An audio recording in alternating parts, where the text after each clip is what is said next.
Welcome to part 1 of our 2-part series on crop production and soil health. In this video, you'll learn about intercropping. The series is brought to you by Rural Roots to Climate Solutions, an Alberta-based organization that believes climate solutions are tools we can use to build thriving farms and ranches in Alberta, and Resilient Rules. Resilient Rules is a partnership between the towns of Gibbons, Bruderheim, and Lamont for a regional climate change, resilience, and adaptation project right in Alberta's industrial heartland. It's a new approach that's created for small towns by small towns. You can find out more about Resilient Rules at their website, so resilientrules.com. And if you want to learn more about the farm solutions that are also climate solutions, go to the Rural Roots to Climate Solutions website and check out our farmers blog, podcast, and upcoming events. In this video on intercropping, you'll hear from Dr. Eric Bremer of Western Ag Innovations, who's involved in an intercropping experiment not too far away from Lethbridge. Part 2 of our series will be on perennial cereal grains, and the presenter will be PhD candidate Aaron Daly of the University of Alberta. If you want to catch the live webinar, it's on June 17th. Go to the Rural Roots to Climate Solutions website to register. Okay. Thank you for having me. Just introduce myself briefly. I actually grew up on a dairy farm in British Columbia, but I kept going to school for some reason. Ended up at the University of Saskatchewan for my master's and PhD, where I really got into pulse crops. And that was actually my first foray into intercropping. We did some studies way back in the 1980s. And always was keen on them, but never really got much chance to get back into them until about 3 years ago, where we got actually a grant to do some research from the Alberta Pulse Growers. And that gave us an opportunity to jump in, and it'll be some of what I'm going to talk about this afternoon. Now, I have set this up as sort of like a scientific presentation where I have slides and I'm talking. I will try to make sure that I talk enough so that those who don't see the slides will know where we're going with this. Anyways, my first slide is actually on intercropping south of Taber. You can see some windmills in the background, and it's flax and chickpea. And see more of those around. And that's just an example from even before we started this project. So I think it was 2016 or 17. Now, here we go. Come on, I gotta get it. All right, here's my next slide. We're gonna basically, what intercropping is basically just growing 2 or more crops at the same time. And what I want to talk about this afternoon is briefly, why would you want to do this? I'm going to quite briefly go over how you would go about intercropping. What are the big deals? I'm going to talk then about our research that we did in the last couple of years, and then we'll just leave it open for questions after that.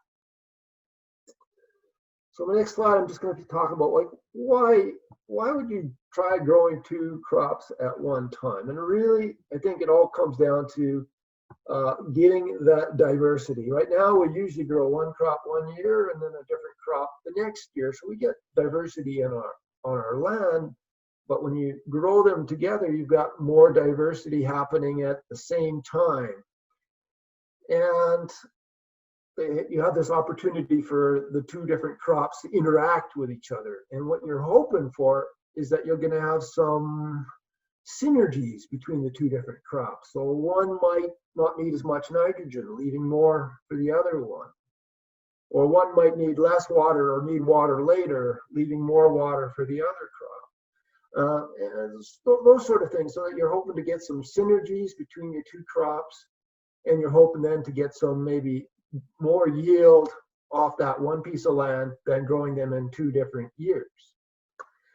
Another big reason a lot of people are very interested in intercropping is the potential to reduce input costs. So maybe you don't have to put as much nitrogen fertilizer or other nitrogen amendments into the system. Or maybe reduces the need for or improves your weed control, so you can use less fewer herbicides or fewer passes with tillage, those kind of things. Reduce disease, that's a big one for the flax chickpea in your crop. Another reason is just to get your stability of yields, because one crop likes one kind of condition, another crop likes a different kind of condition, but you never know what you're going to get. So, and you also have your landscape, top of the hills, bottom of the hills, etc. So by having different crops all growing at the same time, you're hopefully to get better overall yields, because there will always be one crop that really likes that condition, that wet year or that drier year, and gives you overall better stable yield and more yields. And lastly, another reason why a lot of people get into that is because you're hoping that with the increased crop growth, you're going to also benefit the soil, so soil health. So those are a number of the reasons why people are interested in trying intercropping. The next slide, what I did on this one here is I just have, couldn't get this information for Alberta. So what I have here is the intercrop acreage in Saskatchewan in 2019. And it does two things. One, it sort of illustrates some of the things that growers are doing. So for example, we got canola pea, we had about 18,000 acres that year. Another big one was chickpea flax, maybe about 4,000 acres. Wheat lentil, about 17,000 acres. Oat pea, another 10,000. And then there are also some growers playing around with 3 crop mixtures. So I know one fellow doing pea, lentil, and camelina all together at the same time. The pea to take advantage of the wet, the lentil to take advantage of the dry, and the camelina because that's what he makes money with. So total acres in Saskatchewan last year was about 73,000 acres and about 140 growers. So a lot of people just trying it out. It seems to be certainly something that's coming up, a lot of discussion, a lot of interest in it. And most of them are working with some kind of non-legume with the pulse legume. But there's actually possibilities beyond that as well. So just quickly, what are the biggest things? I always start at the end. You want to intercrop? Okay, how are you going to handle it when you harvest it? One of the big things that we sort of hit some problems with is the big thing is to get your crops so that they're sort of synchronized when they mature, or at least the crop that matures first doesn't shell out. The first year we did this with pea and canola. Was that 2018, very hot, very dry.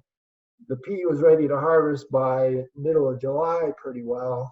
Started shelling out. The canola hung on for another 4 weeks. So you want something that has good compatibility that way so that you can get out there. Setting up the combines is generally, at least the guys who do that, say that's not a problem. But then the next question is, well, now I've got my bin full of all kinds of different stuff. What am I going to do with that? And so the people who have really gotten into intercropping, they almost start with, well, how am I going to separate that seed once it comes off the out of there? Usually they want to separate them basically off the truck, so it goes from the combine into the truck, and then from there it's basically separated before it's binned or stored. And most people who start out, in my next slide, I got a number of different things being shown, but the rotary screen, I mean, first off, you start off with crops that are easy to separate quickly, like tiny canola versus big peas. And then you can use a rotary screen to very quickly, quite easily separate them out and send them to their different bins. People then, over time, get more and more sophisticated. We visited a couple growers last year in Saskatchewan. One fellow had a whole seed cleaner operation on a truck, Acton Farm in Minton. Another fellow had his whole, basically had pretty well a seed cleaning operation that could handle separating and cleaning up all his crops as they were coming off quickly and efficiently. most of these guys, they've been at it for maybe 5-10 years. So you start there and you just build that up until you can really handle quickly. Like you say, when you're doing harvesting, you don't want to have extra headaches, right? And it certainly can be done, but it's something you have to think about right away. That's one of the first things you gotta get covered off. The other thing that people maybe think about quite early on is seeding. It's on my next slide. And well, first off, there's different ways of seeding. Like for one, you could have just alternate rows. The first example I showed you with flax and chickpea was like that. Or you can have seeding in the same row or in close proximity. And then you have more interaction of the roots, and you say, oh, that might be better. And then some people might actually even just put them in strips. So you'll have 2 or 3 rows of one crop and then 2 or 3 rows of the next crop. So there's different ways of going about it. How much of a difference does it make? It depends a little bit on why the synergy is happening. So if you've got it above ground, maybe having separated seeds rows is fine. If you're looking for synergy right in the root system, your chances are you want to have them interacting quite early and more. And here I just showed some research from Melfort, Saskatchewan by Molly, and he basically looked at same row versus alternate row for pea canola or pea barley. And really at the end of the day, his over yielding production, LER, was a little better with same row, but it wasn't night and day. He kind of say they both work quite well, and he only found that when he adding nitrogen sort of reduced the benefits for his system in that study. Now, what do I have next? Oh, and seeding rates is another big deal. Here I'm showing some data from a study in Manitoba where they basically had either half rate, 2/3 or full of canola with half rate, 2/3 or full pea. And what they found what worked best was when they had a full rate of pea with a half rate of canola. And I've often used that sort of strategy as well. In other words, the more aggressive crop you gotta, if you don't want it to just take over and you lose some of the synergy because one crop just does everything, it just takes out the other crop, you just give it a disadvantage. So we quite often, most of our studies, we've actually been going at about 30% for the oil seed and then maybe 80 to 100% for the post crop because they're generally less competitive. So that's another thing to think about for sure. So I've mentioned a few times already the over yielding. How do they measure that? They use this thing called land equivalent ratio, where basically you take the yield that you get in your intercrop divided by what you would have got in a monocrop for all the different components to get what they call land equivalent ratio, the amount of land required to grow the same amount of crop. And if it's more than one, so one means it's the same acre would grow the same amount of yield. If it's like 1.5 or 2, that means you could grow as much on that 1 acre, if it's 2, as 2 acres, growing them separately. And again, I threw up some data from different studies on the prairies, and some of them were 1, but some of them were over 1.5, and they seemed to cluster a bit. And that was one of the reasons why we got into doing some research, is because, well, it didn't seem it seemed like there's actually a large potential benefit, but it seemed to vary quite a bit. And so if we had a better understanding of what it is, how to go about it, or what conditions are controlling it, we could hopefully have a better yielding benefit or other benefits that come with it. So that was some of the thinking behind our getting into this latest research. So like I said, I started this about 3 years ago. It's a collaborative project with Alberta agriculture, Doon Pauly and his group, and with Ag Canada, Ben Ellert and his team. And we're looking at the potential of winter and the spring. So winter, which is hard, and the spring, pulse canola or pulse oilseed intercrops to increase crop productivity in southern Alberta. So on my next slide, I just kind of go over the main factors that we were looking for. So we were basically, in our study, we were doing the lentil monocrop, the pea monocrop, and the oilseed monocrop, which was canola in 2018. In 2019, we switched it to mustard because of that better synchrony with harvesting. And then we also, and then of course, we had the intercrops of the lentil with the oilseed or the pea with the oilseed. So those are the main cropping treatments. On top of that, we had some nitrogen treatments, and I'll talk a bit more about that later. We were playing around with some N15 to try to figure out where the nitrogen comes from and what's it doing. We also played around with the seeding rate. So we actually went from as low as the oil seeds as low as 10, 30, and 75% of the monocrop rates for the oil seeds. So in other words, we cut them back. Sometimes we cut them way back.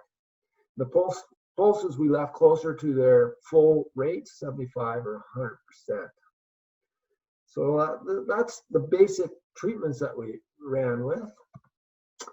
And the next thing I'm showing is the sites where we did that. And both years, because we've had fairly droughty conditions here in southern Alberta, and we wanted to, you only don't get so many cracks at the getting this done. And so what we did is we had one site where we could add water, and we brought them up to pretty well normal or a little bit above normal rainfall, but with better timing. And the other one where it was fairly drought stressed. So in 2018, we went to Chin Ridge, south of Caber. We only got 3 inches of rain, but there was a good amount in the soil. So we actually still got reasonable yields there compared to Lethbridge, where we had about 7 inches or almost 8 inches between the two different sources. And we still used 3 inches from the soil. Last year, we went to 2 sites again, a little bit more rain, 5 inches, but less in the soil. So again, fairly dry versus, again, a site where we added water. So we're getting a larger range in moisture. So each year we got a droughty site and a well-watered site. Keep going. The next slide, I'm just showing the small plot combine, or the seeder, that we used. And what we did is we put basically we had a side bander that we used for putting in the pulse seed. And so that's like 2 inches over from the canola or the mustard, which is seeded shallow in the normal seed row. So we have maybe about 2 inches between them. So we got them in close proximity, but still managed to get them at the best depths for emergence. So that was a good way for us to do that. Now, like I say, one of the questions that we wanted to answer was like, what's happening with nitrogen? Where is that nitrogen coming from? And on my next slide, I'm just kind of showing the different potential sources. So normal nitrogen that you breathe contains almost completely the nitrogen that has an atomic number of 14. There's just a very little, there's 0.3663% of that is the heavier isotope N15. And so we call that a del NO0. So if a pulse crop gets all of its nitrogen from the air, it should have a del of 0. On the other hand, if it's going to take it just from the soil, there's a natural little bit of heaviness in the soil, and it will naturally have a delta N of about 6 to 10. Not a whole lot, but it's measurable. And then we also added some fertilizer, which we could artificially enrich. We just enriched it a little bit, 0.44%, so 0.367, versus 0.4, but we can still measure that. And that's a del N of 200. So if you plant an oil seed without any fertilizer on that, it will get the del of the soil. So the soil is 10, it will be 10. If the pulse crop growing there with it has a del of 1, that means that 90% of it came from fixation, 10% came from the soil. And we can do the same thing with the systems where they added fertilizer. So my next graph, what I'm looking at is where did that N15 come from in these intercrop systems? So under dryland conditions, basically what we're seeing is or drought conditions, the lentil is much less efficient or effective at taking up nitrogen from fertilizer or, as well from soil. And that's not too surprising because its root system is just not as extensive as for pea and the oil seeds. So it's about half as effective, efficient. Pea is better, and the highest was always our oilseed crop. When we put them together, what you really saw was that oilseed, even though we only planted it at 30% of the monocrop seeding rate, it was very aggressive, especially the canola. I mean, it took 10 of those nitrogens for every one that it got from that the lentil was able to get. Pea is a little bit more competitive, but not a whole lot more so. In the second year, when we did it with mustard, we found that, again, the mustard was quite a bit more competitive than the lentil, but about equally competitive with the pea. Under irrigated conditions, what you find is that because nitrogen is more mobile in that system, when they're monocrop, the pulse crops, even lentil, can get, at least the fertilizer, can get almost as much fertilizer nitrogen as the pea or the oilseed, just because it's more mobile in that system. You don't need that big root system in order to get a mobile nutrient. But the same thing happened when even though the pulse crops by themselves could get just as much of that fertilizer as the oil seeds, when you put them together, the oil seed pretty well took up almost all of it and just left a little bit for the pulse crop. And that was especially true with canola and lentil. However, of course, pulses, lentils, and peas are pulse crops, legumes, so they could just fix more. That's one of the reasons why that system works so well. And what I show in my next graph is that the percentage of the nitrogen that they get from fixation always went up when they intercropped. So it was maybe about 60% or 40% when they're monocrop. When you intercrop them, they go up another 10 or 20%. So that's kind of what we want to see, right? That's the advantage we want to see. However, we noticed that the amount actually fixed actually went down because the nitrogen yield of the pulse crop decreased because of the competition. But anyways, what we're kind of showing is kind of like some of this competition between the nitrogen between the pulse crop and the oilseed crops, and that's why we're getting some of these synergies. Now, my next bunch of what's kind of complicated, but I'll just kind of walk through it. What I'm showing here is basically just the yields in bushels per acre of the monocrops and the intercrops. And for example, in our very dry year in 2018, we got about 30 bushels from either lentil or fertilized canola, just over that with the pea. So it was actually fairly similar for all three of them.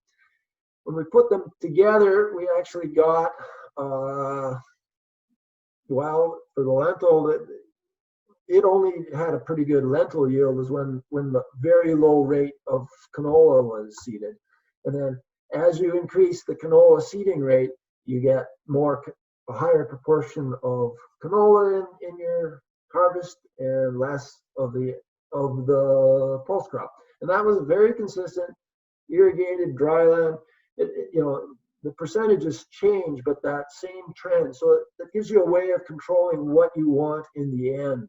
So if you want more of your oil seed, or if you want more of your pulse crop, you can just change the number of seeds or your plant densities, or if you change the nitrogen, any additional nitrogen in the system will favor the oilseed versus the pulse crop. And so that, and it worked very consistently there, even though the yields, I mean, in some systems we got like, 50 to 80, I think we almost had 70 bushel an acre lentil in our first year. Really, that was really a good result. But, the same thing was happening. And then when we make these calculations of over yielding, this LER that I was talking about, you can kind of, what I take home messages here was like, which is the best way of going about it? And what I'd say is for lentil with, oil seeds, because it's really not very competitive, you really don't want to put any nitrogen in that system or use it on a field with low nitrogen status. But you still wanted to have a decent amount of your canola in there, unless you really wanted to grow lentil or get lentil bushels. But it's really hard to get that balance right, really. The P, because it's more competitive, it seemed to do better when you actually even had a bit of extra nitrogen in it. It just seemed to still give you that over yielding benefit. So if you're in a system where you got more nitrogen in a field, that was a better combination, and that seemed to work really well. And there, the moderate rate of the canola seemed to work the best. So too little or too much seemed to reduce the over yielding benefits. Almost the last slide I'm here showing these LERs from a bunch of studies in Canada, including these studies, but other studies, and then also a bunch in Australia, because we actually had a group come through here last summer from Australia having a look at all these things.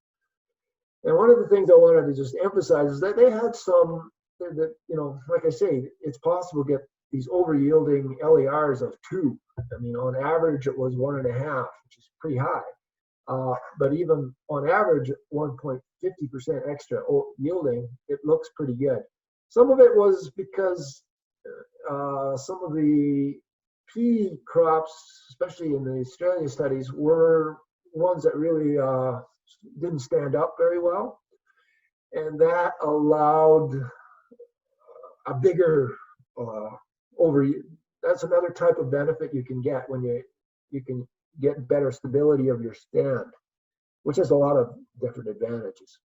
So anyways, the main point here was there is a large range, but it can be really high to go with the other potential benefits. So just to sort of bring it all together, certainly intercropping has been increasing interest in it. There is this potential large over yielding effect, but that's maybe not always the driver for why people would do that. There's these other farming system benefits for reduced inputs, for reduced disease, improved soil health. There's challenges for doing it, but none of these are all surmountable. So seeding, often you got one that has to be shallow and one has to be deep. You got to come up with a way of doing that.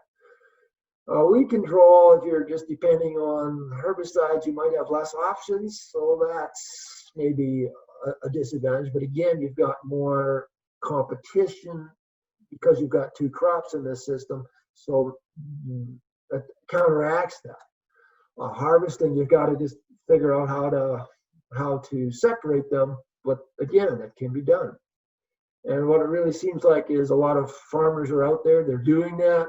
There's more research as well, but that's really is where it makes the difference. Just farmers trying it out, figuring out what works for them, and then we'll see where I would expect to see a lot more people trying that over the next while. And that's my talk, my presentation, and I'm going to try to just get out of my presentation and we can maybe skip into some questions. Thank you.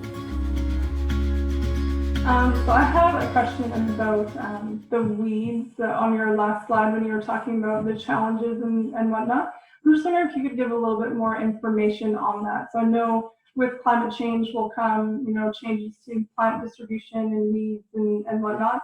So what results are you seeing with intercropping? Is it that the weeds aren't as much of an issue because there's that the competition between the two plants being intercropped, or what is that dynamic with the weeds there? So yeah, because you've got two different crops that each have their own niche, they're more competitive in different ways. What you find in general, when you put them together, they're more competitive against weeds. For example, in our study, we are at a site where sow thistle is actually quite a problem, especially for the lentil. It just looks horrible. They just all grow up right through it. Well, when we intercrop the lentil with the mustard or the canola, that totally outcompeted the sow thistle, so there was no problems there. So there's that potential to reduce your weed problems.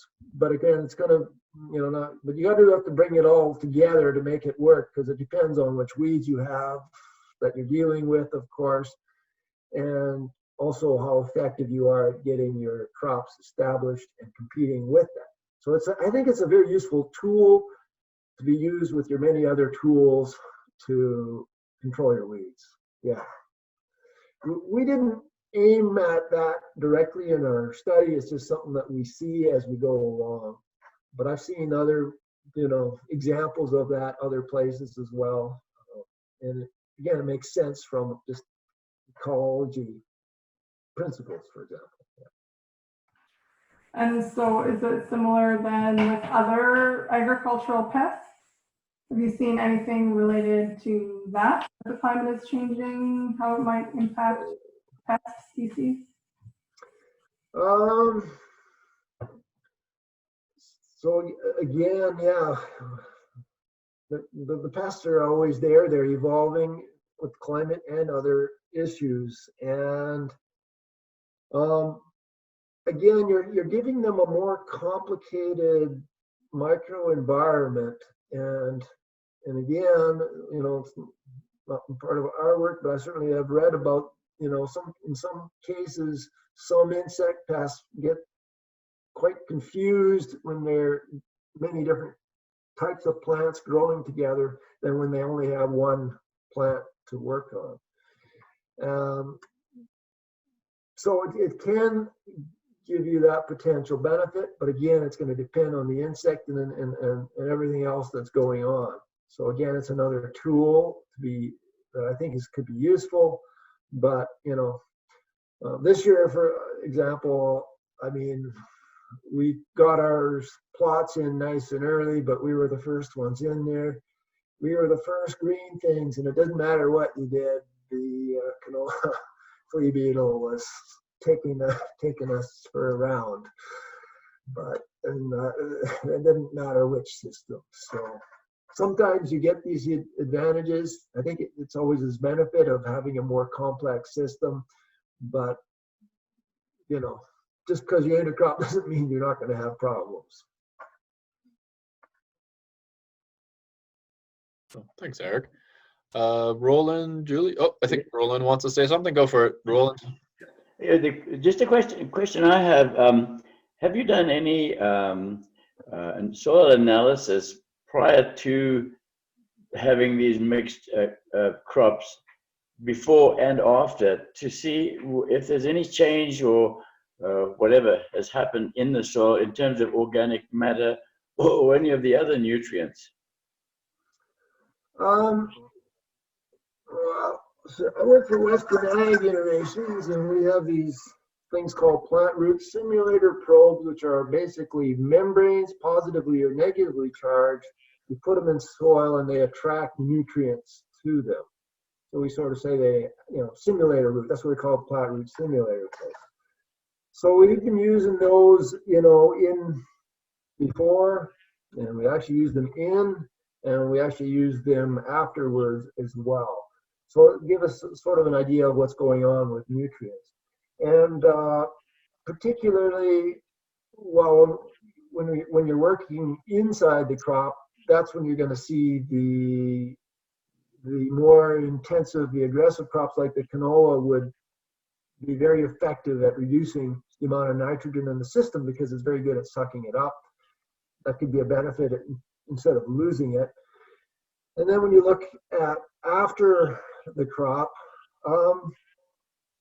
what we found is that mostly it wasn't making too much difference for most nutrients, but we were seeing sometimes effects on sulfur and on nitrogen.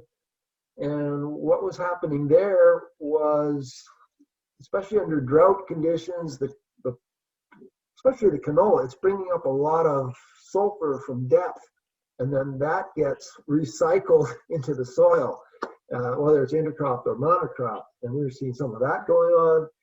And we also saw that with a bit of the nitrogen. So anyways, the P especially was the best. And whether it was in the intercrop or the monocrop, it seemed to give that benefit for the nitrogen supply thereafter. So we're looking at some of that. We also tried to make some calculations on what's the change in organic matter. And, I don't remember off the top of my head how that worked out. It's just one, we've only got 1 year with this, and it's really hard to make enough of a difference in 1 year.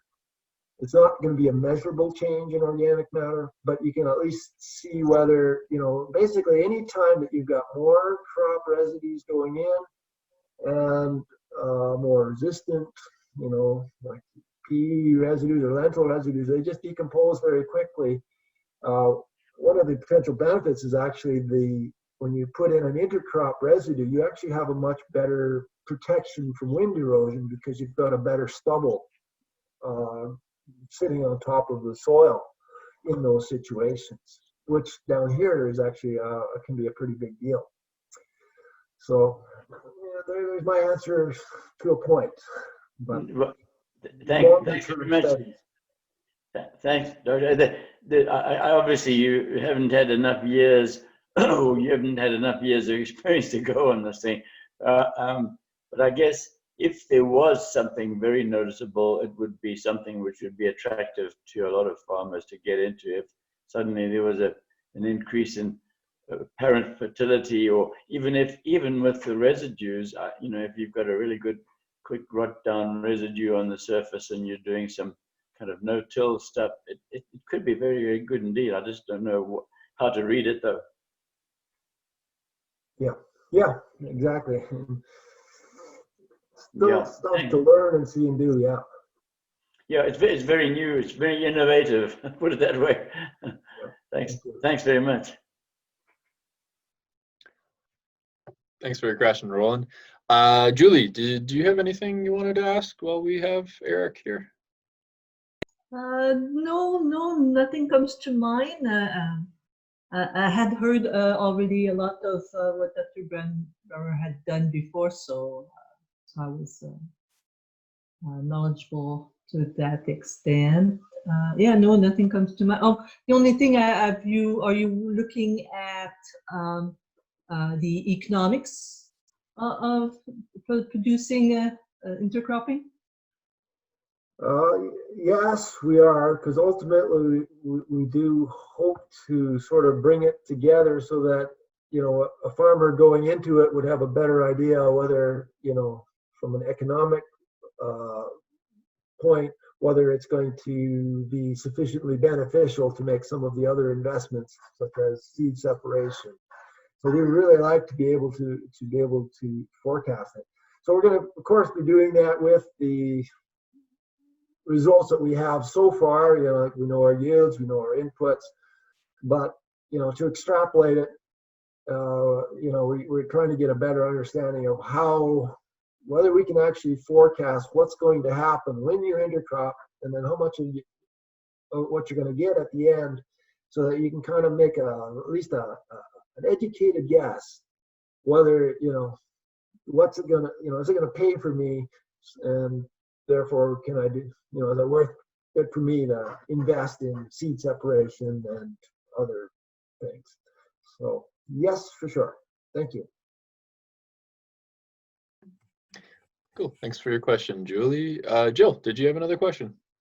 Yeah, I have a couple more questions. I just wanted to make sure that I really understood that land equivalent ratio. That was it, right?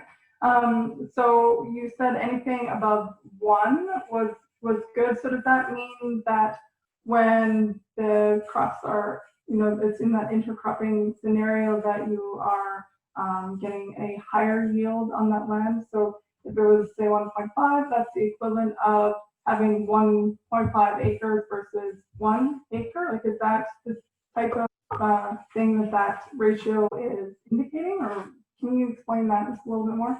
Yeah, you pretty well had, I think, so basically think of it as if you've got an LER, land equivalent ratio of 1.5, that means to grow that same amount of bushels, it would take 1.5 acres rather than 1 acre. Okay, so that's, Okay. Yeah. I think you got that right, but just, Okay. yeah. Okay. And then my second question was, is there a good resource? So I would imagine that, farmers in different areas, that the cropping varieties to use would be different. Is there a good resource to go find where some of that information is compiled in a really simple way to see what combinations in different areas might be valuable to try? I don't think it's, I think you kind of have to, a lot of that right now is, there are a number of farmers out there who use a lot of, who are getting, there's a lot of chatter and discussion going on. And I think perhaps at this point that still might be looking for farmers who are in a similar, climate and region as you is probably the best bet for your situation. Yeah. Yeah, I saw that you said that it was being driven by farmers and not really research led. So basically it's just people getting out there and trying it and learning from the results, yeah. as well as the research as well, right? Yeah. Yeah. There's some research, but it's so thin and specialized. And if I was trying it, if I was in the Lethbridge area, I'd go look at our plots. But if you're up there, you'd have to go look for a different. And there's some up in your neck of the woods from. Oh, okay. But if you go back far enough, then you start to wonder, well, they're peas and are grown completely different, and canola isn't the same as it was 30 years ago. And a lot of these are good older practices, but I think we need to look at them again. Okay. Thank you very much. Well, I have a couple questions, and please keep in mind, I don't know anything about crops. Like I've done livestock, I've done veg, but like crops production is very, very new to me. So my questions might be a little naive, and I also had to take a call in between. So you may have answered some of this during the webinar, so I'm sorry. The one thing I heard oil seeds, pulses, but I didn't hear any like wheat or rye or anything like that. Is that, maybe it came up, or is that just not possible in an intercropping system? Yeah, I did mention that actually in Saskatchewan, they had pretty well as many of the pulse cereal combinations as they did of the oil seed. So it is fairly common if you're talking livestock. I mean, I grew up and you did your oat, pea, barley, grow them together. We always did that as a crop growing up because it is a good combination for the livestock and a good intercrop. So there's actually more of that kind of stuff actually on the livestock forage production side than there is on the seed production side. There can be some challenges, like if you're going to grow wheat and lentil together.